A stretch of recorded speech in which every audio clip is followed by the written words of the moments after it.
Hello there, and welcome to episode number 607 of Smart Podcast Trashy Books. I'm Sarah Wendell. With me is Amanda, and we are looking at the ads and features from the March 2016 issue of RT Book Reviews. We have cowboy heads growing out of the dirt and a dude who looks like he's on fire. And we've got an in-house definition of what Castle Bangenschloss really means. And we also have a really angry reader letter who wants self-pub authors to stop using the same stock images. It's wild in here, y'all. Come join us. Do not miss the visual aids, podcasting, extremely visual medium. We have a link to a post with all of the images that we're talking about, and you can listen and follow along with the post. There'll be a little player at the top. Embeds are fun, and I'm having a lot of fun with this project. And if you are enjoying the Romantic Times Rewind, may I politely request that you tell a friend about us, and perhaps if you are feeling thumb friendly, because you type with your thumbs, if you are feeling thumb friendly, would you consider leaving us a review? I have asked for reviews in the past, and my gosh, y'all came through. Thank you. Reviews make a massive difference in putting the show in front of listeners who like podcasts like this one. I want to say a special thank you to Ephemerally, who said, "I love getting to peek behind the scenes and learn about authors and what goes into writing their books. I also really appreciate the inclusion of books on women's health and other issues, in addition to all the great romance novels." Thank you, Ephemerally. Ephemerally. I really hope I'm saying that right. Either way, thank you so very much for the review. And if you have a moment and the inclination, your review would be deeply appreciated. I also want to say hello to Wistful. Wistful is one of the newest members of the podcast Patreon. The Patreon keeps me going. Make sure every episode has a transcript that is hand-compiled by Garlic Knitter. Hi, Garlic Knitter. And you're supporting independent media, which right now is really important. So thank you. If you would like to look at the Patreon, it is patreon.com/smartbitches. Your support would mean a tremendous amount. Support for this episode comes from Lumi Deodorant. If you are looking to feel confident head to toe, have you considered making the switch to Lumi? Lumi is a game-changing whole-body deodorant powered by mandelic acid and designed by an OBGYN. Lumi is clinically proven to block odor all day long thanks to its one-of-a-kind pH-optimized formula. And they have over 300,000 five-star reviews from very happy customers who feel very confident indeed. We have a special offer. New customers get $5 off Lumi Starter Pack with our exclusive code. Use code SARAH30, SARAH 30, at lumideodorant.com. I've been using Lumi for a while, as have my teenagers, who appreciate how effective it is when they have mandatory gym class. Remember those? Ugh. I've also found people talking about Lumi on Reddit. People who have stressed about body odor, especially from changes brought about by menopause, and people who are struggling with self-consciousness love Lumi because they know it works. The reviews online are really touching and honest about how much Lumi has helped them. How does it work? Lumi is formulated and powered by mandelic acid, as I mentioned, to stop odor before it starts. It's more like a pre-odorant, and it can control odor for up to 72 hours. Lumi's starter pack is perfect for new customers, and the products in the starter pack last a long time. They're full-size bars, y'all. It comes with a solid stick deodorant, cream tube deodorant, and 2 free products of your choice, like a mini body wash and deodorant wipes, and free shipping. As a special offer for listeners, new customers get $5 off a Lumi starter pack with code SARAH30 at lumideodorant.com. That equates to over 40% off your starter pack when you visit lumideodorant.com and use code SARAH30. Thank you to Lumi for supporting this episode, and thank you for supporting our advertisers. All right, are you ready to get started with this episode? Let's do it. On with the ads and features from March 16 of RT Book Reviews. Shall we look at the ads and features of the September 2015 issue? Yes, and I think it's funny that for everyone listening, we just recorded a bonus episode and we talked about fandoms. Yes, we just recorded hang on, I'll tell you which one it was. We just recorded the February 20th bonus episode where we were talking about fandoms and cover art. And now our cover star is Cassandra Clare. Absolutely nothing to talk about there, really. Not at all. Not at all a lore or history. So the cover is, I think, in terms of composition, we talked about this with the Kresley Cole cover, that the book covered up so much of the illustration, like it covered all her hair. This is a much better... It's the same thing. But this is a much better use of the composition because the illustration is nearly there in full. And if you look at the cover, the 2 upside down spikes of the I guess those are spirals from a church. Maybe those are steeples. I don't know. They're both visible. Yeah. So they've put the book in the lower left corner. So most of the cover art is the cover. And I think it's a much better use of both elements. And it's also really gorgeous art. Like she's underwater. She's like losing her sword. Of course, she is using a sword with her hair long and unbound in what looks like chiffon dress. Maybe it's very flowy. Definitely what you want to be sword fighting in. But the cover is Lady Midnight by Cassandra Clare. And Cassandra Clare is one of those people that I find really difficult to talk about because, speaking of fandom, there is a lot of instant rage hate that is directed at Clare. And bringing her up means, for me, often a difficult to manage comment section. And there's actually a couple authors that I do not talk about for the fact that I don't have that much time in my life to weed the comments, because even though the comment is the responsibility of the person leaving the comment, it will all be attributed to me. And I have to be mindful of that, even though it's very obviously to me that I did not say that. That's in the comments. No, it was on Smart Bitches. So Smart Bitches said it. And that is the job that we do. But I have to be aware of that when we talk about things or don't talk about things. And Cassandra Clare is a person who's very hard to talk about because there is a lot of history there because she moved from fanfic to writing. But I don't know all the story. And I said, Amanda, do you know this whole story? Like there's a whole Wikipedia about this. And I said, no, I don't, but I know someone who does. Everybody knows somebody who does. And I just want to say, I love that. Somebody's going to remember. Stephanie, my previous roommate of, 9 years, maybe? We were roommates for a very long time. Huge Cassandra Clare fan. Huge fandom person. Mm-hmm. Huge fic person. So I knew exactly who to text. Can you help sum up and debrief us? If you are not familiar with Cassandra Clare or are fuzzy on why that name has so much weight to it, Stephanie is here to make it clear. Thank you. Thank you, Stephanie. She sent me a longish text that I think was pretty thorough and pretty neutral-ish. And to be clear, Stephanie works in publishing, so is very familiar with how the sausage is made here. Yes. So Stephanie says, back in the early aughts, Cassandra Clare was penning Draco and Ginny fanfic on fanfiction.net. Cassandra Clare was a big-name fan at the time, which means a very prominent member of a fandom community. Like, fans of this fandom knew who Cassandra Clare was. While most of that trilogy was her own writing, she lifted passages and phrases from the published books, though out of print, and from other fan fiction writers without giving credit and passing it off as her own. There was a whole takedown and expose by someone in the fandom about it. All of this doing comparison side by side, and there was a lot of back and forth about Cassandra Clare sending her fans to try and dox those talking about it or trying to ruin her reputation. I don't think it was ever confirmed that she was behind it, but you can check me on that. However, that trilogy was taken off fanfiction.net because it became the basis of what she reworked into the Mortal Instrument series.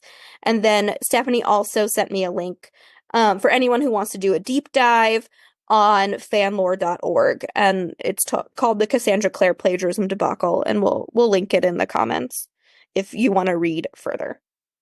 Just to give a sense of how big a thing this was back in the day, the fanlore.org wiki for Cassandra Clare has like 9 total different full pages about every aspect of this of the whole incident. And I just want to say we're talking about early aughts.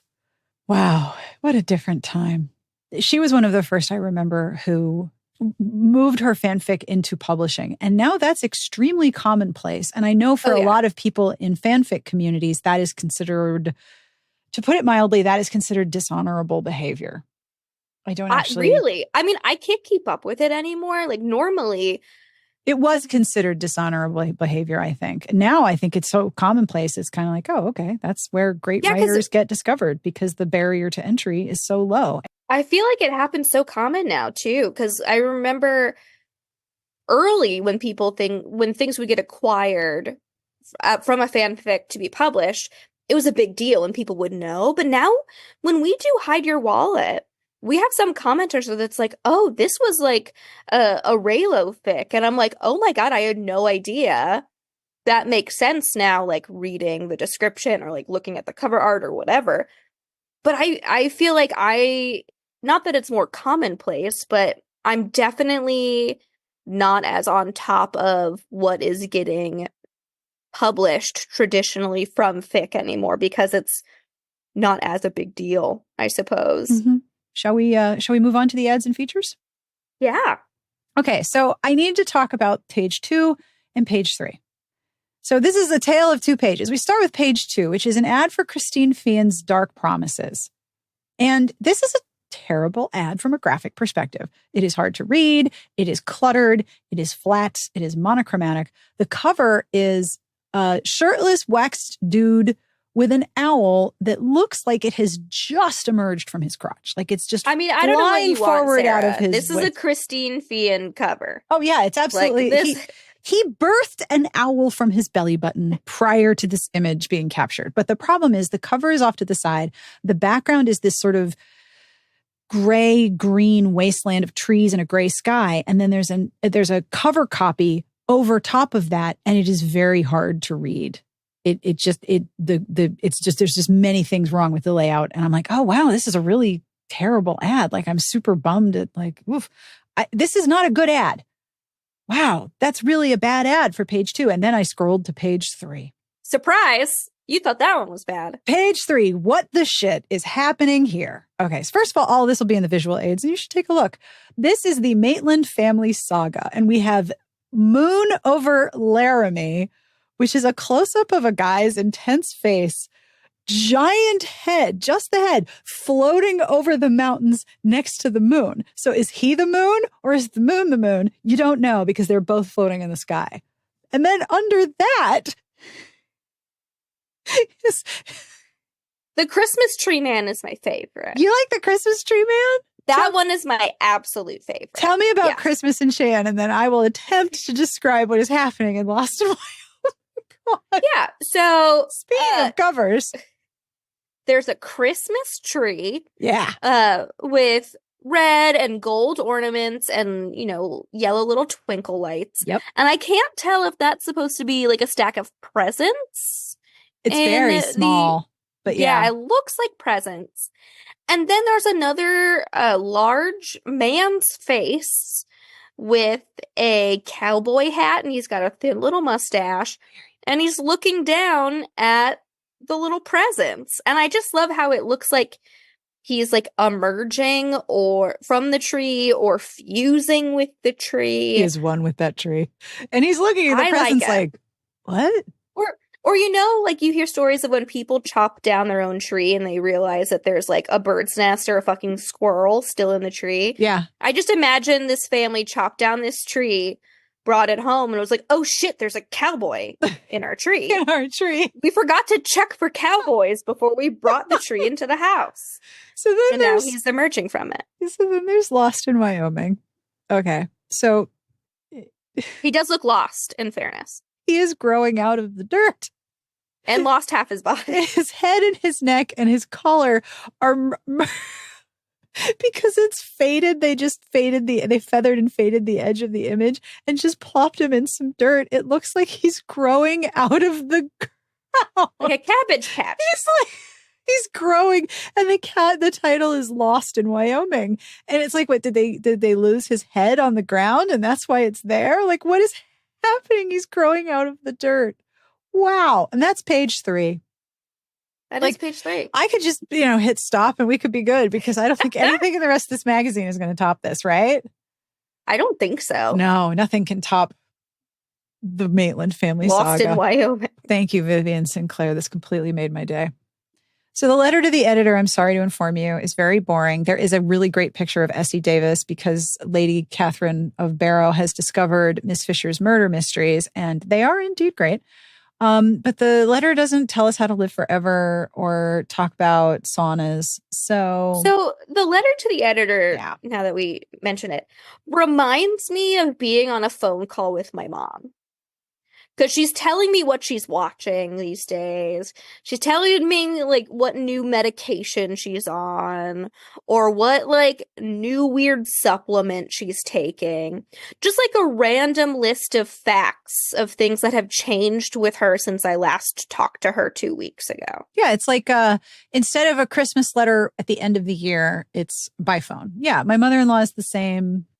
Or it's like, have you heard of this really popular piece of media that's been around for 10 years now? Or whatever. It's like, yeah, Mom, Or she's watching Bones all the way through for like the 10th time. I don't get any tips on how to live forever.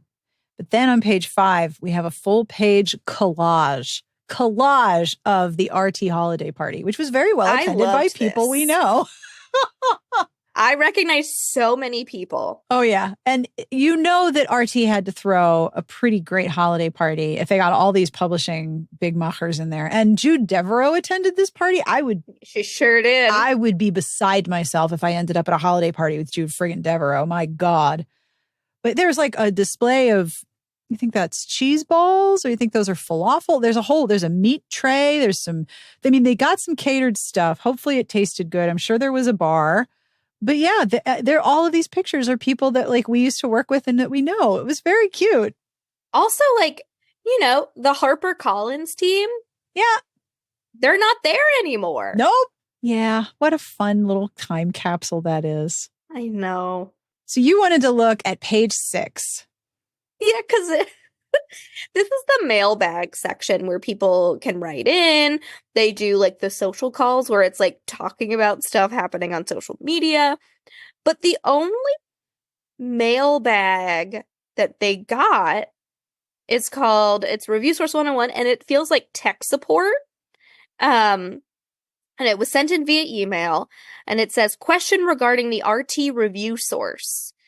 How can I look at reviews? I was thinking I could go to the webpage and find an area called RT Review Source and scroll through that. Maybe by month, author, or genre. I subscribed to BookBub, and they got me started on Bella Andre. When I learned you would be reviewing self-published books, I knew I wanted to follow. While I don't agree with your reviews 100%, I am close to 90%. Thanks for explaining this to me. And then the magazine writes back about where you can find RT Review Source online and how to access it. Yeah, you have to search for it because they didn't create a menu item for it. First of all, this person is very good at user interface. Like they've made it very clear, this is what I want to be able to do. I should be able to do this, and it's not happening. But also, I read this letter and thought, was this a plant? Did they make this up? Did they make up this letter? True. Did somebody who is mad that there isn't good user interface on the website, somebody who wanted the menu item and got shot down, did they write this letter? Possible. Or maybe the review source wasn't getting the traffic that they wanted, and they realized that people can't access it, so they planted this to hopefully see if more people would know how to find it. The next article is by Alyssa Petruzzi, who always wrote great articles for RT. This is called DIY YA, a look at self-publishing YA in 2016. So prepare ye for a time capsule. First, it mentions Amanda Hocking. Do you remember everyone losing their goddamn minds over Amanda Hocking? Multi-million-dollar deal for what was self-published. It was one of the earlier big self-published deals. But it also mentions Wattpad and people who were in charge of writing and publishing partnerships at Wattpad, including Ashley Gardner, who I knew for a long time. One of the things that Jennifer L. Armentrout says in this article that I think is very, very interesting is that self-publishing in YA is a challenge if you're not doing something like Wattpad, because the barrier for e-retailers of books is allowing teens to access without credit cards, or teens using a credit card of their parents to buy the books they want to read, which their parents might not want to purchase for them. Wattpad is free and fanfic is free. But the other place where teens get a lot of books is the library. And libraries not acquiring self-published books harms YA readers who are devoted to getting books from the library. So the major problem isn't necessarily platform or access. It's knowing that your audience has a very specific set of shopping options and trying to make sure that you're in one, if not all of them. Like, I remember Smashwords, too. When we'd go to the RT Book Lovers Con, we would get a USB drive in our, like, swag bags, just filled with Smashwords books. Sometimes I get a royalty statement from Smashwords, and it's like 86 cents. Well, that's 86 cents more than you had earlier today. It's true. But yeah, this is very much a time capsule, isn't it? YA is such a luxury in that a lot of people are getting hardcover releases. Like Stephanie, who is an adult, and has her own discretionary income, primarily reads YA, and she will almost always buy hardcover. Always. And hardcover's not cheap. There's an interesting quote at the end here from a librarian. When I hear the word gatekeeper, it brings to mind someone keeping something out. I absolutely do not feel that way as a librarian. Yes, I do decide not to purchase certain books, but it's not because I want to keep my students away. It's because they don't fit with our selection policy or aren't age appropriate. I want to expose my students to a wide variety of books and hope they will find something they like. My goal is to connect students with books that they will actually read and enjoy. If being a gatekeeper means opening the gate so my students can find the stories they're looking for, then sign me up. That was a big wad of nonsense is what that was. Well, I think it's interesting, too, of like gatekeeping is usually used as a way of meaning you keep it closed. Yeah. Who gets to come in and who does not. But if you're a gatekeeper, you can choose to throw the fucking gates wide open if you want. It's also interesting to look at the idea of self-publishing YA as something that has multiple facets because we're still moving out of, but still somewhat in the period of time where self-publishing often implied to people in professional capacities, lack of professional editing, lack of professional production, substandard product. Which is so strange because like when I do books on sale stuff, we have so many people who comment, I wanted to like this book, but it really needed an editor, and it's still like a traditionally published book. Well, they laid everybody off. There's like four and a half editors between all the houses. I don't know if anyone knew that. Sure, there's no editors left. Sorry. Yeah, it's all AI. That's the problem. So the next article is also very cute. It is by Mary Mancusi about switching from romance to YA, and I thought this was very, very cute. It's a good profile article. She wrote it herself, but the thing that I like that reminded me of something that you've said before, YA isn't about looking back at being a teen. It's being that teen now. You want it to feel legit. You have to get into their heads that their thought processes are different. The world is immediate. The emotions are raw, and what might seem inconsequential to an adult might feel like the end of the world to a teen. Whereas romances tend to draw on a lot of backstory where something that once happened to the hero or heroine shapes their reactions to current events. In teen fiction, that past is happening now. Those experiences need to be on the page. That's a really, really good explanation of the immediacy of YA. Yeah. And I feel like that's the biggest complaint that I often see of people reading YA, and it was like, oh, these characters are immature or they're rash or they're teenagers. They're teenagers. They're doing their jobs. It's like complaining that you're something you want. Yeah. Then don't read that. It's like complaining that your toddler is sick. Toddlers being sick is their full-time job. They put in overtime. They are a walking germ. But I thought this was a really, really good article for their pros on prose section because it is a really important difference. And a lot of people moved from YA to romance or from romance to YA. And we're still seeing it. Oh, yeah. We're still seeing authors like make that sort of transition or like go back and forth. Her first adult title never stops making me laugh. I wanted to talk about this guy on page 19, but you also had some comments about page 19. So page 19 is an ad for smittenword.com, which was the Bantam Dell Ballantine Love Swept Flirt blog. This is still when publishers all had their own blogs. There's a cover for Risking It All by Christy Barth, and it is that guy. You know this guy. He's a white guy. He's got a lot of muscles. His pectorals are very big, and he is ripping his shirt off. His arms are up, and he's sort of peeking at you, and half of his face is covered by the shirt. And when you see this cover, you are going to know, oh, I've seen that guy. I know that guy. This cover and this sort of style of cover where it's like the overhead reach and everything's like pulled tight, the muscles and skin are pulled tight. Yeah. If you move the title out of the way, because the title's covering his nips. Yep. If you remove that, the shape of his body and like where the abs and nipples are remind me of when you look at a stingray from the bottom up. You know what I mean? Yes. Very true. Just flat, and you've got like the little like slits for eyes and then like the weird little like gill abby areas. It reminds me of a stingray. You're not wrong. You're not wrong. What was your comment on this page of ads? This is for 12 different books. Yeah, so my eye was immediately drawn to the cover of Resist by Missy Johnson because a man is groping a woman's boob. Oh yeah, he's getting to second base. Yeah, right on that cover. And that's where my eyes can't stop being drawn to that. I was like, what? In terms of composition, it is one of a few black and white pictures, but it is the brightest white on the page. Oh, that is a good point. So that's going to draw your eye. And that was like digital only, right? Love Swept. So we have Oy vey, where are all the Jewish girls in romance? And it's fine. It's absolutely true. This was about 2 years after I self-published my Hanukkah romance. It's still newsworthy when there's Muslim and Jewish characters. It's still like the rep is a primary element of telling people about this book. But I will say, this article features Dahlia Adler, who we are fans of. She's been at this for a while. That's right. Well, when she lost her writing job at Barnes and Noble and didn't know that she lost it, she had to keep asking if I'm still employed. It was really, really tawdry.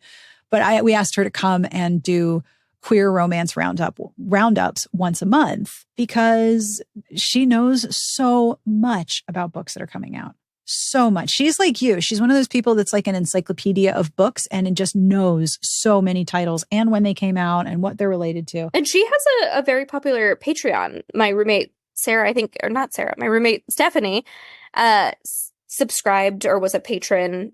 She might still be one, where Dahlia would give you like personalized book recommendations. Oh, how clever. And I don't know if you would get the book that she's recommending to you based on the tier, or if you would just like get an email with your recommendation and then you can like choose to pick it up or something like that. Absolutely monetize that skill. That is an art. That is an art. Yeah, if you like queer romances and you're looking for like a personalized book recommendation service, check out our Patreon. But it's interesting to see March 2016 and March 2024, we are still looking at a largely homogenous, nondescript Christian character base in romance. And the inclusion of Jewish, Muslim, Hindu characters is still newsworthy. So I wanted to talk about this ad on page 25 for Sourcebooks Casablanca. And I didn't get it until right this second. All right. It says... Well, take me through it. So it says spring forecast.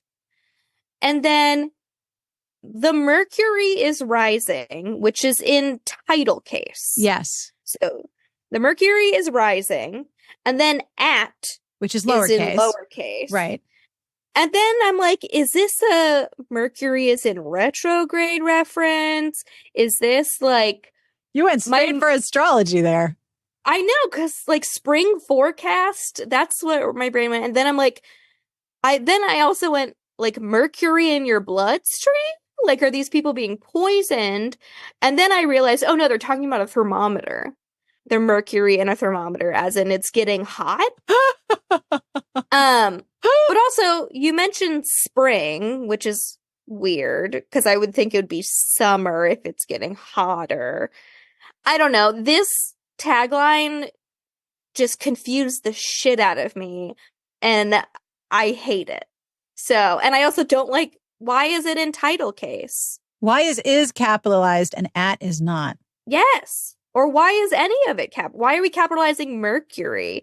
If we're talking about the element, wouldn't it be in lowercase? If we're talking about the planet, it would be capitalized. I love how you went straight for astrology here and trying to puzzle out what the hell they were talking about. Because Mercury was capitalized. That's why I was like, what's what? Yep. And we have her fierce warrior from the SWAT team of Alpha Wolves, I think. This is a SWAT team, Alpha Wolf, maybe? Or maybe it's a spinoff. Which one. But yeah, the Mercury is rising. That guy on the cover of Elizabeth Michaels' infamous Air. Is everywhere. He was everywhere on every cover for a while, but he looks so bored. Like, my guy, your leg is on fire. Especially because something's on fire behind Your leg is on fire. Don't be bored. Get up. Well, maybe that's why the Mercury is rising. Yeah. His house is on fire. Because he just got a little heat problem. So on page 27, there is an ad for Shadow Mountain Publishing, and it is a Regency twist on My Fair Lady. And the cover has two problems. One, there's this really thin banner at the top, and in a little insignia, I don't think that's the right word, but there's a little like medallion in the middle, and it says a proper romance. Which, okay. I mean, I guess you're saying it's clean, but proper? But then you look at the people on the cover, it's a photograph, and that woman knows what an iPhone is. This woman has iPhone face. This is clearly not obviously not. It's a photograph. This was always my mental disconnect with photographs on the cover of historicals, because I'm like, color photography did not exist. And so I am disconnected and confused now. But that's just my brain. And my brain is weird. That woman looks like she knows what an iPhone is. That's a very modern expression. I don't like how the dress fits on her. It's very looks both baggy. too small and too big. It's very poorly tailored, yeah. And it looks kind of like an apron. But yeah, she's got this sort of grin, like side eye. She's not a proper romance. She's spilling some extremely hot tea right now. That's what that expression is. Yeah.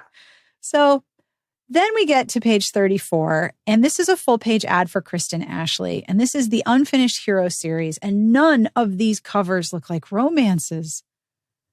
These were so popular. Wild to me.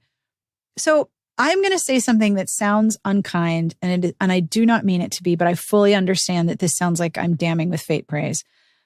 For me, Kristen Ashley is the perfect read when my brain is exhausted and I want to read something, because Kristen Ashley will tell you every single detail. You do not have to do any like constructive lifting. She's going to tell you what the room looks like and what color the pillows are and what color the bedstand is and what color the bedspread is and whether or not it's quilted. She's going to give you all the detail. It is going to be a very relaxing experience because she's going to tell you everything. And that experience for me, has been very unique to her writing. It's like, I'm exhausted. I need a vacation read. My brain is fried. Perfect. These covers don't look like romances. They have big block letters. It looks like a Clancy novel. It's like Clancy font. The thing that bugs me is that the titles are the hero names. Get the hell out of here. Yes. So the titles are the hero names. This is not the series I read, so I didn't know that. That's funny. Yeah, the titles are the hero names. I had to double check to make sure I was right. Wait, the hero's name is Raid? Like the bug spray? His name is Raiden, Raiden. Oh, really? But Knight, that's the fucking Knight Rider, okay? That's the Knight Rider card to me. And then, like, I'm sorry, Sebring? Like a Chrysler Sebring? Like, I can't get on board with these hero names. And, like, that's the one reason why I never picked these up, because I can't deal with the names. Like, someone's first name being Knight. No, thank you. His name is Knight Sebring, by the way. So Sebring is the surname. Linus made a noise. He didn't like that either. I read some of them and didn't really. I read the Chaos series, which has a motorcycle club. Not for me, but I did think what she was doing way before her time was her Fantasyland series that she did. I thought those were so cool. I think I only read the first 2, and there's 5. That's the one I was thinking of with she's going to tell you what the bed looks like, and what the pillows looks like, and what the colors are hanging on the wall. And it looks like they've had cover redesigns, Of course they have. I mean, they're not bad. They're fine. They remind me a lot of the Cressley Cole redesigns, where it's mostly black except for like a face feature in the middle. Mm-hmm. But yeah, I thought that series, which came out in 2011, was like it's a fantasy romance in 2011. Would you say that it is romantasy? Oh, God. I would. Yeah. I would say that because she gets transported to like a fantasy world. So, yeah. This was such an interesting cover strategy. I don't even know if this is a publisher at this point or if these were self-pubbed, but these don't look like romances. They look like Tom Clancy novels. I think they were self-pubbed, but I don't remember. I remember Kristen Ashley did a lot of self-pub. She was massive in self-pub, but also she was cutting edge in so many ways.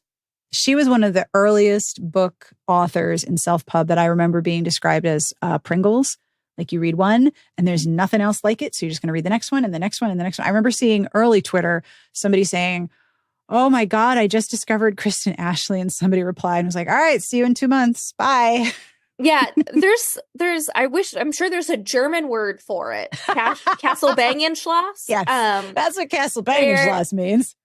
Where you discover an author that you really like, and then you peek at their backlist, and it's like dozens of books. And you're like, I know what I'm doing for the next couple months. I don't have to think about what I'm going to read. I get to get excited about all these different series. Yep. That's a Castle Bangenschloss for you. Absolutely Castle Bangenschloss. Yep. Now, on page 61, there is an ad. And if you don't look at any other visual aid, I hope you will look at this one because it is a journey. So this is for the City Nights series, titillating tourism at your fingertips, your passport to erotic romance. From, all right, Tirgar, Tirgar, Tirgar.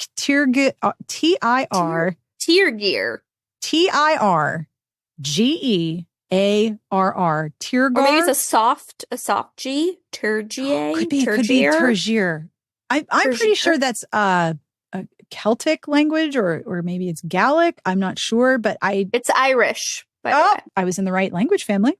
So in the background is a whole bunch of landmarks like Leaning Tower of Pisa, the Leaning Tower of Pisa, Statue of Liberty, Eiffel Tower, Big Ben, and a Buddha. You know, like, oh, here we're going to travel around the world. But up top is a guy in his little shorts with no shirt, of course, embracing this woman who's wrapped in a sheet, but behind them has been photoshopped in poorly 2 gigantic passports for the size of these people. Like these passports, she could wear them over her boobs. That's a big passport. They're like a dinner menu. They're huge. They're massive. And they're really badly photoshopped in. Like you can sort of see where the fade line was drawn. And all I can think of is, do you know how long it takes to get a passport right now? They're very expensive and a pain in the ass. You should not have sex on top of your photoshopped passports. It seems like a bad idea. Please do not tell me Tirgier is still in business. It is. It is. Because it says at the bottom, what's coming up in 2024? I'm actually kind of excited that they still exist. It's a small, independently owned publishing company of commercial adult genre fiction. Hell yeah, still in business. Oh my God. And at the bottom, they have links to Blogspot. They sure do. I love this. Oh my, hell yeah, still in business. They have a YouTube channel. Is there anything on it? That's going to tell me how to say the name. I hate mispronouncing things. I feel like they were publishing stuff a year ago on YouTube. Well, I would like to ask them questions about their passport photoshopping tendencies. And I want to say again, do not step on top of your passports. That seems bad. Did you see their merch? They have a House of Targaryen, Game of Tomes. Wait, what? Books are coming. Yeah, it's a Game of Thrones merch, but for their publishing company. Oh, I think I want one. I think I want one of these t-shirts. So it's this Triskelion style logo with only $15 plus postage. Celtic style illustrations of dogs in a circle, and it says House of. Maybe it is Tirger. That's amazing. I'm so excited they're still in business. I'm like all excited for them now. Then we get to page 71, and it's time to take a look at the panels on RT Book Lovers Convention. This is just a preview of some of the panels. The actual ad for the conference is later. Look at these panels. Okay. We have fantasy straddling the genre divide with Grace Draven, Dorinda Jones, and C.L. Wilson. We have the kick-ass fantasy heroine with Thea Harrison, Dorinda Jones, Tamora Pierce, and Grace Draven. Anatomy of Paranormal Romance, Love, Myth, and Magic with Ilona Andrews, Nalini Singh, Dorinda Jones, and Jessica Clare. And I think I went to that one. This freaking panel, they got the big room for this. Paranormal Anti-Heroes We Love to Hate, moderated by Ilona Andrews with Nalini Singh, Kresley Cole, Grace Draven, and Dorinda Jones. That panel must have been awesome. Amazing. These were so cool. Such good. But yeah, we went to that one. What, to that RT Book Lovers? Yeah. Trigger warning. This was the one that was at the Rio. Yeah, I think this is also the one I was trying to remember. What hotel was the one that we were at in Reno? It was at the Peppermill. I couldn't remember the hotel. And remember, I had gotten a large room. I had gotten a suite because I was recording the podcast episodes with authors in my room because it is impossible to find a quiet place in a conference hotel. I had the most ungi-pachki bathroom. It was coral marble. It was huge. It could have been its own bedroom. It was just absurd. And it was holy shit cheap. Yeah, Reno was the one that we all took edibles and did a podcast recording. But the Rio was where I met a lot of our Aussie readers, Aussie romance scholars, Aussie romance bloggers. And I made friends with them. And Claire, it was her birthday, I think 21st birthday, if I remember correctly. And so I went with the Aussies to go see the Chippendale show that was happening in the Rio Hotel. Amazing. So, that sounds like the highlight. Really good time. It was a very good time of I kind of miss making con friends where you make friends with people at the conference and maybe you keep in touch, but maybe you don't. And just having that little time capsule of memory of the stuff that you did with strangers. And it was fun and it was great. That's the best RT experience, right? Where else are you going to get together with a bunch of Australians and go to the Chippendale show? Page 91 is in the section for RT's convention where they're advertising the convention. It's you can still register. Here's what we're going. There's a party from 10:15 to 11:45. Sponsored. Could never do that again. I'm old. I'm long in bed. That's not happening. A night with the bad boy. Bad boys know how to drive us crazy. What's better than the sexual push and pull of a bad boy? Nothing. Join these beloved authors who write your favorite bad boys for a fun night of celebrating these delicious men. What is the agenda? I need to know. I remember. I went to that one. No, tell me everything. And they put handcuffs on you when you arrived. They just put one handcuff on you. They didn't handcuff your wrists together. But yeah, you would walk in and they hot shirtless men would slap a pair of handcuffs on one of your wrists. I remember that one. And they're cheap ones, so you can easily take it off if it's too tight or whatever. But yeah, I remember that one. That's very carceral. Heather Graham's Anything Goes Paranormal Party. Good for Heather Graham, keeping these parties going. Heather Graham's family is the Von Trapp family if they were from Vegas. It's a whole family of show people, theater people. They're just theater people all the way down, and it's glorious. And Heather Graham throws a great fucking party. Then we get what Amanda calls the basic cable section. It's public access. The public access section. It's RT Review Source, a book review service for every author. And I still don't understand what this is. Self-published and paid reviews, basically, is my understanding. But I could be wrong about that. It's not clear any more than 5-star gold is clear. It's just, okay, sure. And this is what that woman was trying to find online in the mailbag. She was trying to find this online. Yeah, she was trying to find these reviews online, but they did not seem to be present in a way that was easy to locate. And then if you go to section S10, supplement 10, there is a whole article about, this is amazing to me, online video platforms and how to get the most out of them. Now, I just want to remind everybody, this is March 2016. So we're talking about Blab, Periscope, Google Hangouts, Skype, and YouTube.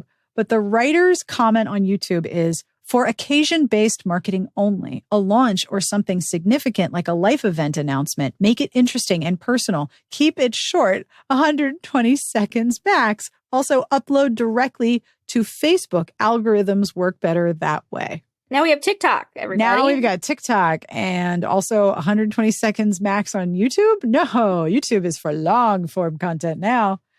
I also want to just back up a second and go to the cover of the review source. Oh. And just look at these. Like, this is like a cover snark buffet. What do we got here? If you keep going, yeah, and we have Bound to a Vampire. Clean is the name of a book. Blinding Fate, where it's like through a window, and I don't know if they're trying to do like a blinds sort of fun. And look at the horse. Look at the size of that horse. Oh my gosh. What's wrong with it? Why are those people melting into the leaves? Yeah, these covers are something. Bound to a Vampire. Does that guy have two heads? Oh. I think that's a two-headed person. I think that guy has two heads. It's giving me Nicholas Lords of Seder. Which one of them is the Seeker? I mean, two heads. Am I right? Yeah, you're not wrong. Wow. That is a buffet of cover snark. Right? Goodness. Page supplement 13 is an article about going from blogger to personal assistant, how my love of books led to my lifelong friendships and a dream job. We've had this article, not this same article, but this same topic many times. Yeah. Now, page 18 is a very interesting article given the conversations that we've been having about cover art and the change of cover art. And this person is a reader, and they wrote a very angry article about the fact that the same stock photos are used on different book covers, and they are very mad. And I wrote, what the hell is this whining weirdness? Like, they're just so mad that the same stock image has been used on different books. Like, this is really pissing them off. Quote, until I did my research, I had always assumed that cover art was original to the book and author. I'm honestly rather disappointed that some of the beautiful and vibrant covers I treasure on my bookshelves are not as unique as I first thought. While I will always continue to enhance and broaden my reading scope and simply enjoy the pleasures of a good book, I sincerely hope publishers and indie authors will be more diligent and take the reader into consideration when reusing cover image. Are you fucking kidding me? Take the reader into consideration in terms of, does the cover actually market the book effectively and accurately and safely? But like, don't reuse stock images? What? Oh my God. I mean, yeah, like for Self and Indie Pub, authors are paying for that shit out of their own pocket. They don't have an art team that can design a wholly unique cover. Does this person really think that every book cover is unique to them? And why is it special? Like, is it special because it grabbed your eye and made you read the book? Is it special because you realize that, like, the cover accurately reflects the book? I'm guessing here, but I think that the cover image, the image of the cover and the image of the book has come to represent the emotional experience that they had reading that book, which was a big emotional experience for them. And so seeing that image on the book that didn't give them that emotional experience is jarring. I get it. It's weird to be like, oh, wait, I know that guy's back. Oh, wait, we just talked about that guy ripping his shirt off. How many covers have we seen with that guy? That guy's been taking his shirt off on like 60 books. But like, you should think of the reader because it's not special. Are you for real? One thing I'm doing I'm editing an interview with two cover designers who used to do the photography and the art of a lot of old school covers.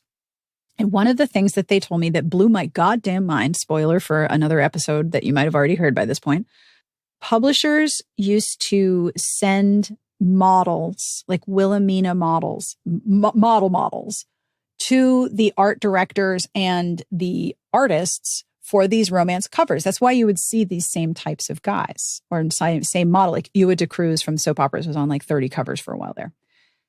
Wilhelmina was billing publishers millions of dollars a month for the number of models that they were using for all of these covers. Those were all unique creations. And eventually what happened is that certain models would only work with these two artists. Like, I will not do romance covers with anyone other than you because it is not a safe environment, because you're in these super intimate, graspy poses, because they created a safe studio space because it was two women and they were very specific about what they wanted. But they would do one cover after another, like 10 in a day.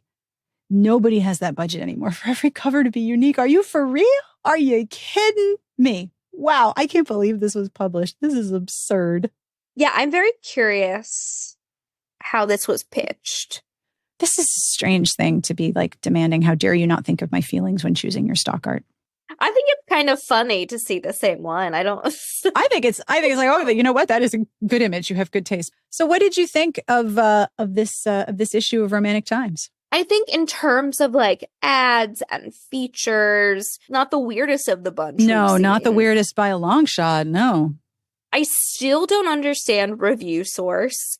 And I think some of the features in the review source we've seen already in the magazine, like the fan to PA. We've seen that in the actual magazine before. Oh, yeah. We've seen that in the supplement, too. They've done that type of article before. But yeah, review source still confounds me as a concept. But I do love seeing a period of time where I was an adult and could remember these things and not like a teen and my brain was mush. So I really liked seeing more recognizable stuff for me because I feel like I also have like more to talk about. It's also interesting to see an article about self-pubbing YA and the role of gatekeeping in self-pub that keeps books out of young readers' hands. And then they have a whole separate section for the self-pub reviews. And that is a very interesting contrast. Also, a lot of the reviews in the review source were paid for, which I understand them wanting to differentiate from the magazine itself, but it's still keeping the self-pub stuff separate in a way that they've been arguing about in the magazine proper, which is wild. And that brings us to the end of this week's episode. And we have left Castle Bangenschloss, Castle Bangencastle, for the last time. I will give you a sneak preview. Next month, we are looking at April 2005. A long time ago. It doesn't sound like a long time ago if you say 2005. I think that's like, 2 years ago. But no, it's 19 years ago, as you do. So we're heading back to April 2005. Do not miss those episodes if you're curious and you want to put them on your calendar. That will be April 5th and April 19th. As a reminder, do not miss the visual aids for this issue. You can find a link in your show notes. You can find them at smartbitchestrashybooks.com/podcast, or you can just go to rtrewind.com. You get all of the RT Rewind content. I would love to know how you're enjoying these episodes. I'm having a really great time, but I would love to hear from you and tell me, what you think. You can email me at sarah@smartbitchestrashybooks.com. You can talk to me in the comments of these posts, because we are, after all, a blog. As always, I end with a terrible joke, and this comes from Malara as part of our Valentine's Day exchange. We did a card exchange for Valentine's Day in the Patreon, in the Discord, and it was delightful. And I got jokes. So thank you, Malara. How do you keep a jewelry store safe on Valentine's Day? Give up? How do you keep a jewelry store safe on Valentine's Day? You lock it. Thank you, Malara. Thank you to everyone who has joined the Patreon, who has told a friend, who has left a review. Being a podcast and being a blog in this era is a weird time, and I am really, really grateful for all of your support. On behalf of everyone here, we wish you the very best of reading. Have a wonderful weekend. We'll see you back here next week. Smart Podcast Trashy Books is part of the Frolic Podcast Network. You can find outstanding podcasts to subscribe to at frolic.media/podcasts.